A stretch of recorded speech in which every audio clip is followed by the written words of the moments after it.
വിചാരിക്കണ്?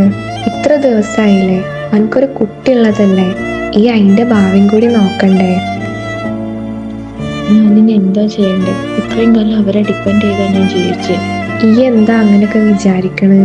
എനിക്ക് പഠിപ്പ് റീസ്റ്റാർട്ട് ചെയ്തൂടെ?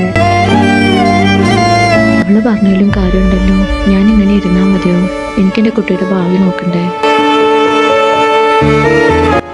ഒരു സ്ത്രീയുടെ ജീവിതം വിജയമാണ് അവൾ ഓരോ നിലവിലെയും കരുത്തരായി പിറവിയെടുക്കുമ്പോൾ.